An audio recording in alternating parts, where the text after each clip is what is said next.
Imagine this.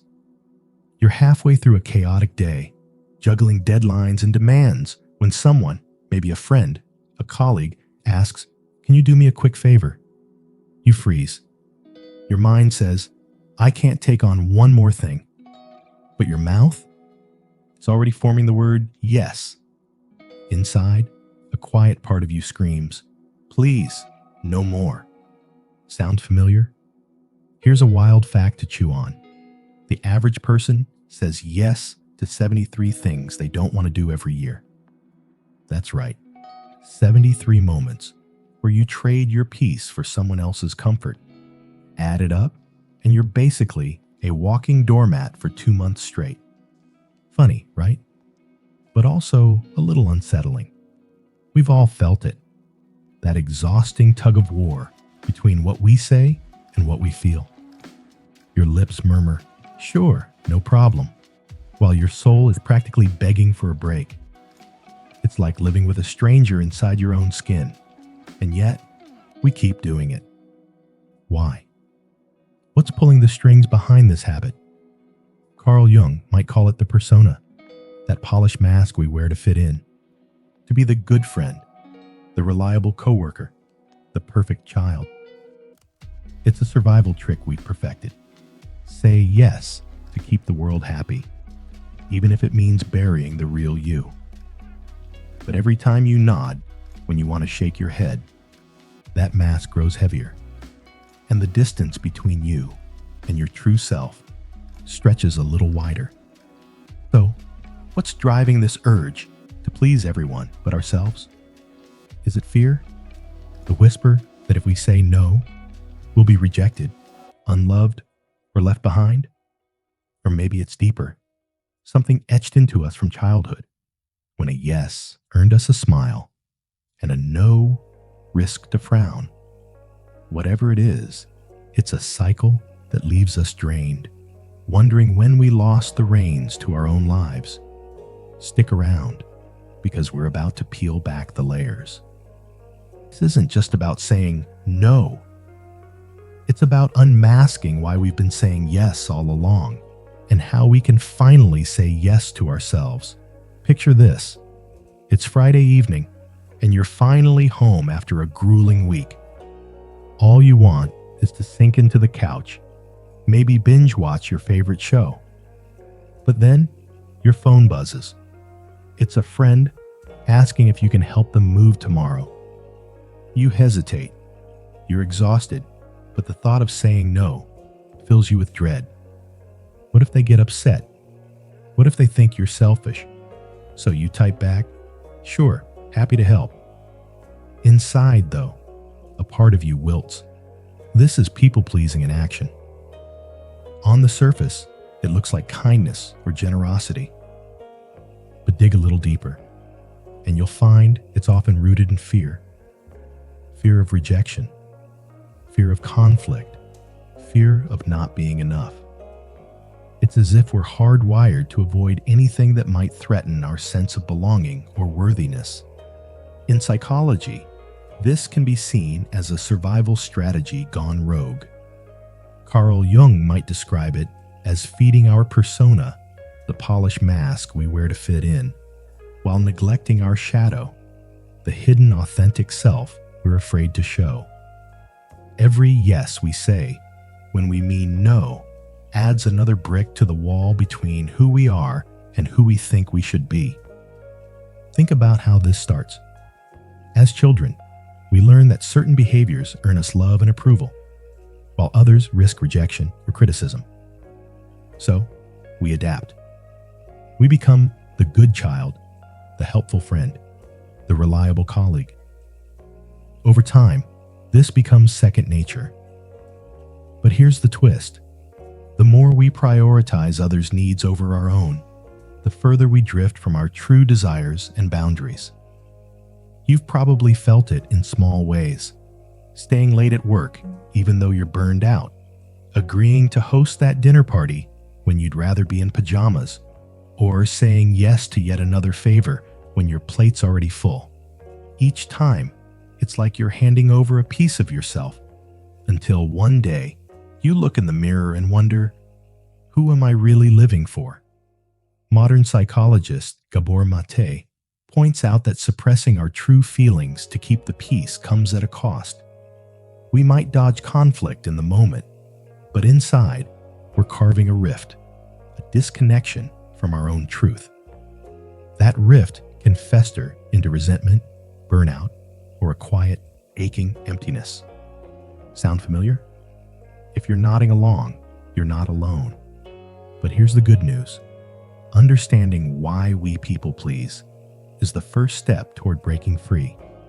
It's like shining a light into the shadows of our psyche, revealing the patterns that hold us back. And once we see them, we can begin to choose differently. So, as we dive deeper into this journey, remember, people-pleasing isn't just about being nice.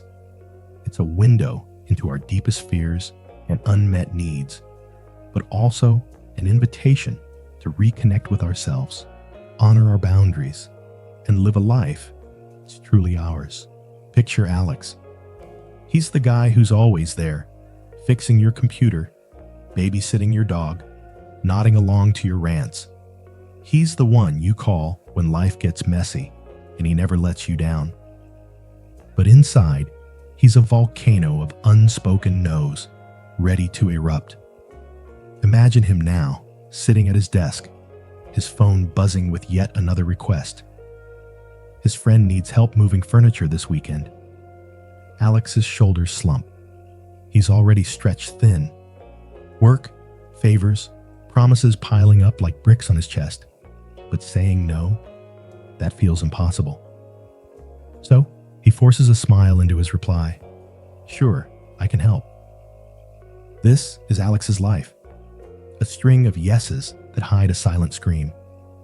And if we peel back the layers, we find what Carl Jung called the persona.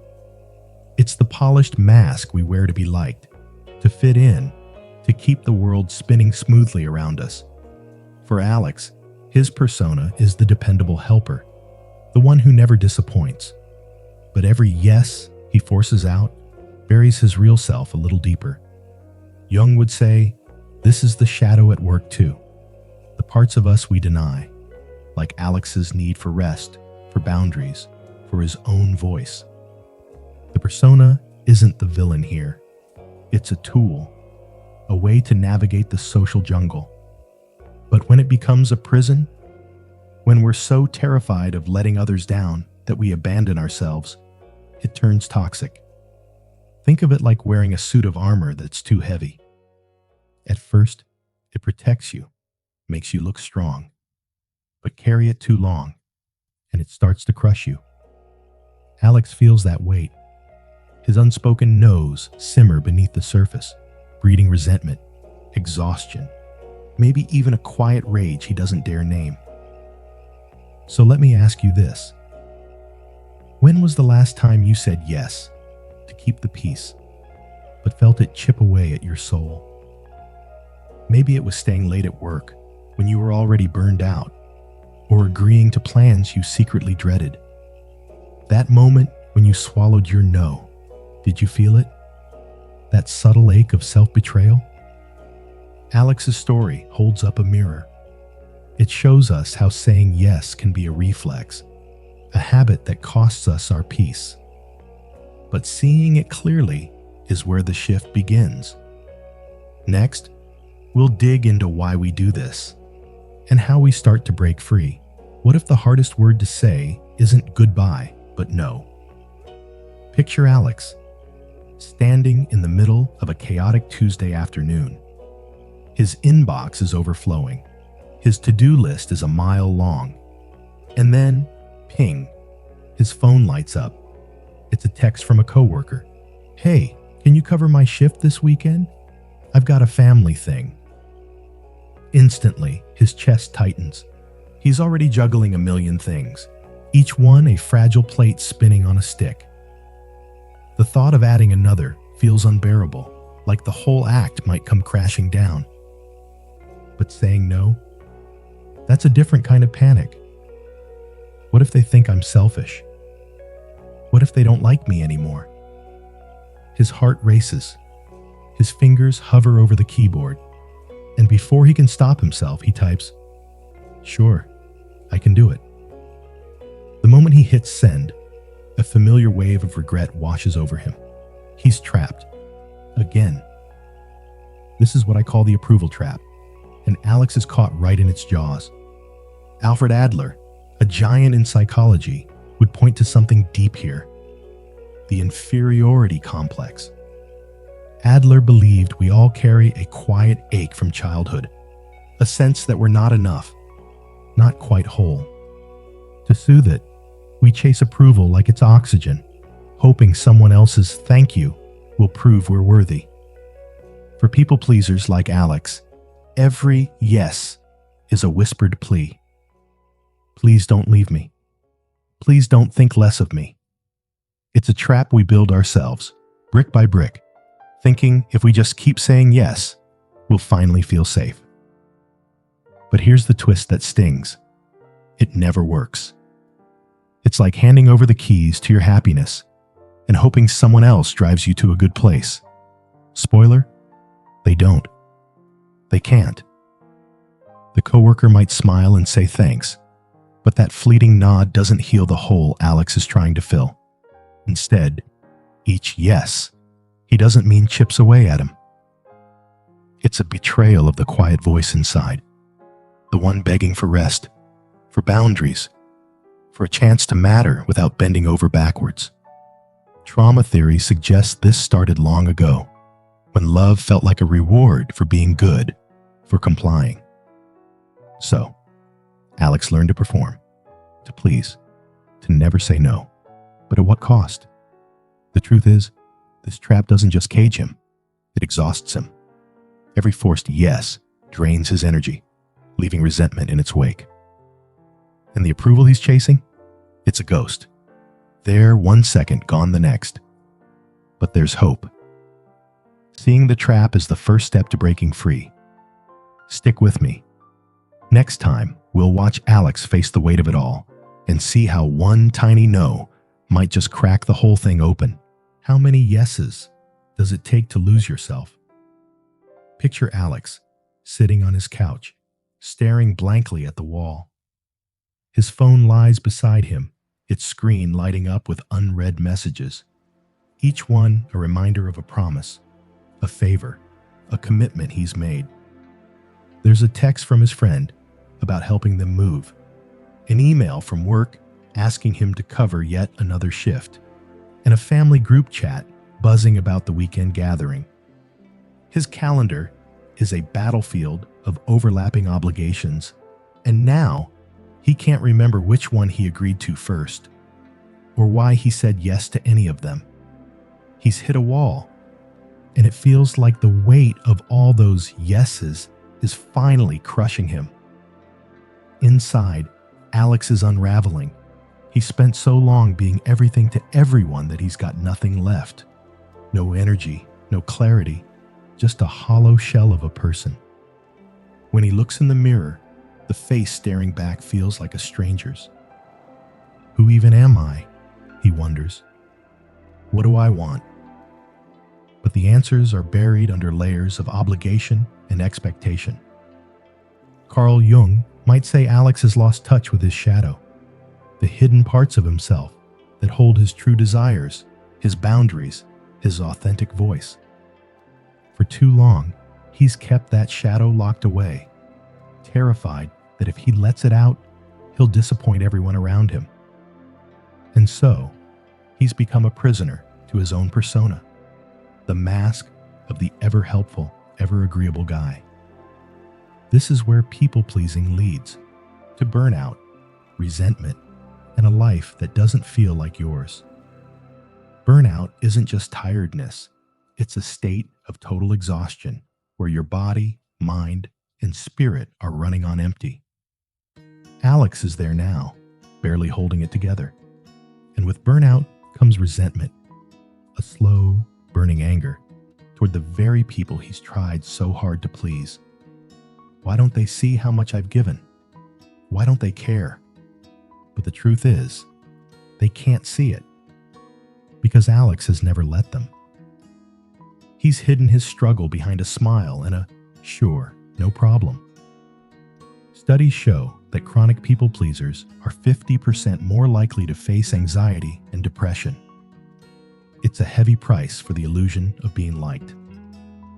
And then, the gut punch.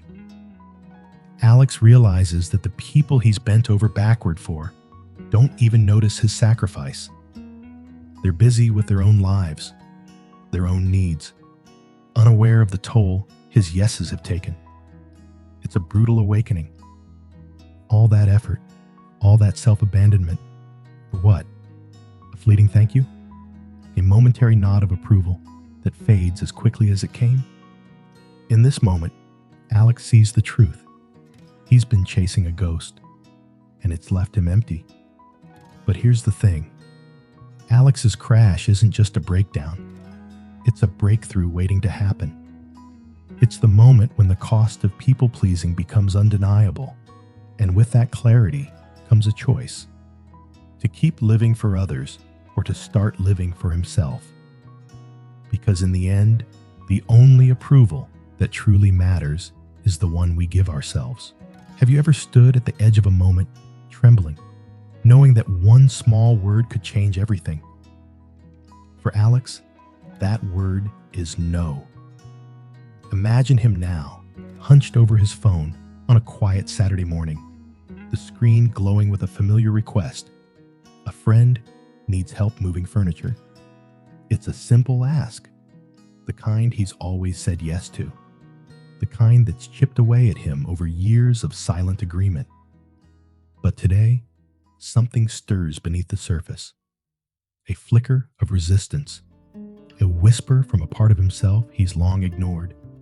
His palms sweat. His voice shakes in his mind as he rehearses the refusal. "I'm sorry, I can't this time," he types, hesitating before pressing send. The world holds its breath with him. And then, relief. His friend replies, "No worries, I'll ask someone else." The sky doesn't fall.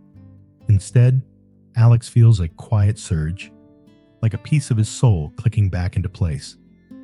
This is Alex's turning point, a rebellion against the people-pleaser he's been. In cognitive behavioral therapy, or CBT, we learn that our thoughts shape our reality. Alex has lived under a shadow of fear. If I say no, they'll hate me. I'll be selfish. But what if he reframed that? Saying no doesn't make me a bad person, he tells himself. It makes me honest. This isn't just a thought. It's a key, unlocking the cage of guilt he's built around himself. Stoicism deepens this insight. The Stoics, like Marcus Aurelius, remind us to focus on what we can control, our choices, not others' reactions. Alex can't dictate his friend's feelings, but he can choose to honor his own limits. That choice is his power. Picture your energy as a phone battery, humming at full charge in the morning. Every yes is another app running in the background. Emails, favors, obligations, draining you until the screen dims.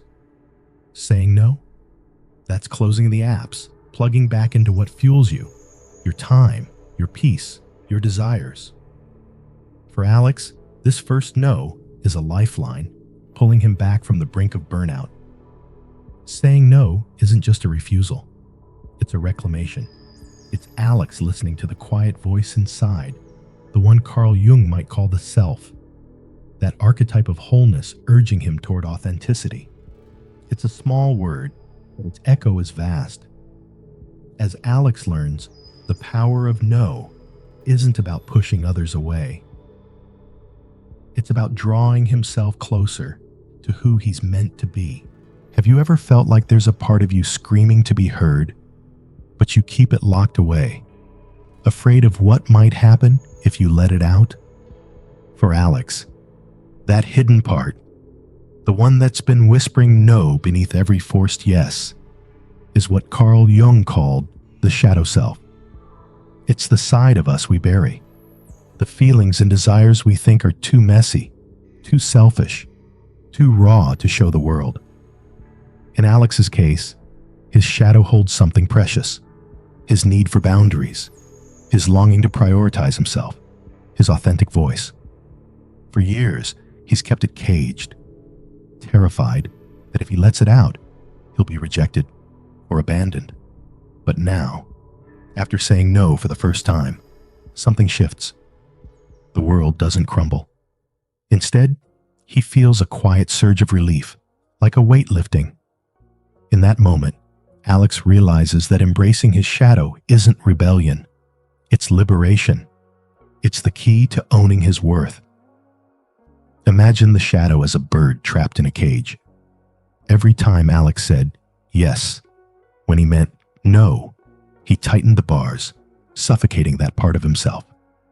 But when he finally uttered that small, trembling no, he opened the cage door. And instead of flying away, the bird lifted him, carrying him toward a life that's truly his. This is what Jung meant by integrating the shadow. It's not about indulging our darkest impulses. It's about acknowledging the fullness of who we are. For Alex, accepting his need to say no isn't about pushing others away. It's about honoring himself. And in doing so, he becomes more whole, more present, more real. Modern psychologists like Gabor Mate echo this truth. Authenticity is the path to connection, not just with ourselves, but with others. When we suppress our true selves, we don't just disconnect from our own needs. We disconnect from the people we're trying so hard to please.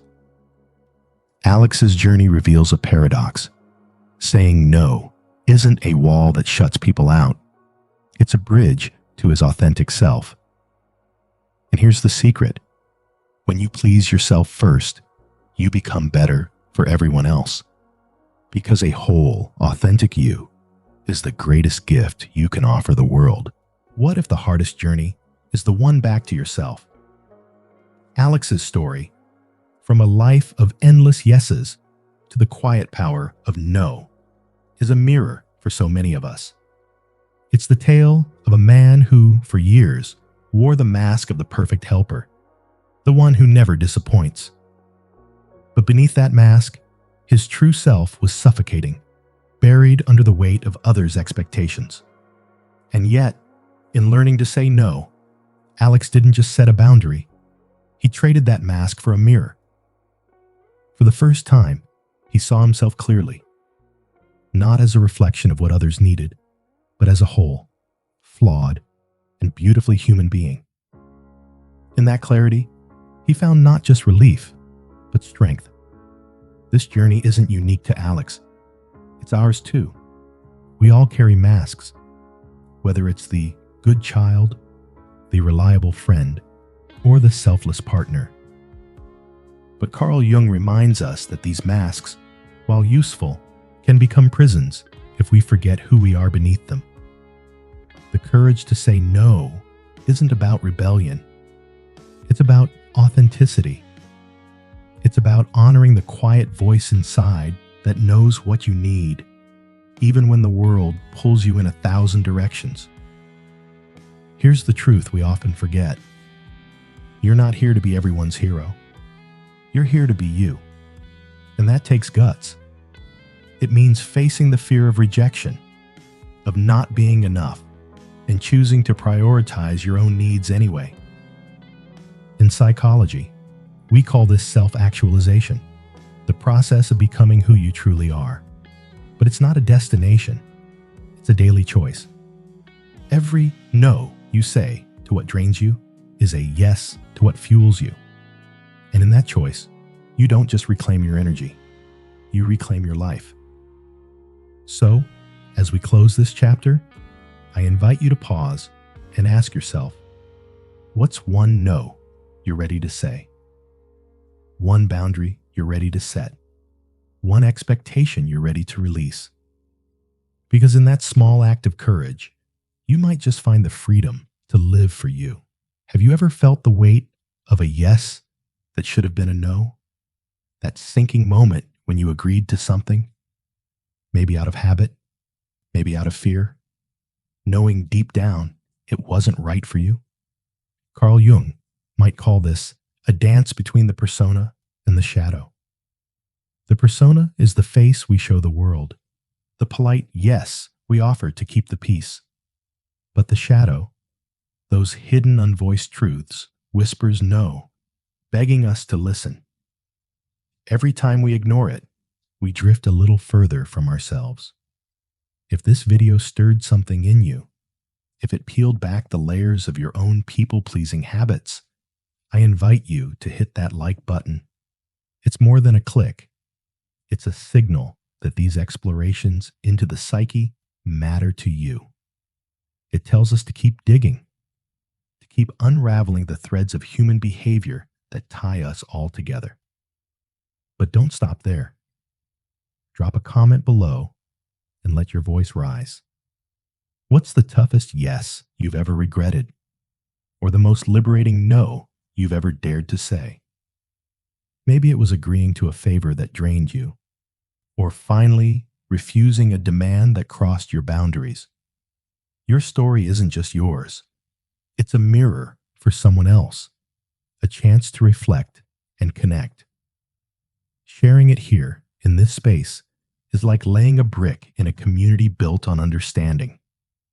In Jung's words, confronting the shadow brings us closer to wholeness. And by sharing, you help others do the same. And if you're not yet subscribed, take that step now. Hit the button. It's your way of staying tethered to this journey, ensuring you don't miss the next dive into the subconscious. Whether it's the inner child crying for attention or the archetypes shaping our choices. Every like, every comment, every subscription is a ripple. It's a quiet rebellion against the silence of the shadow, a way to build a space where we can all grow, question, and heal. Your engagement fuels this work, keeping us rooted in the stuff that matters, the messy, beautiful truth of being human. So, thank you for listening, for reflecting, for being here.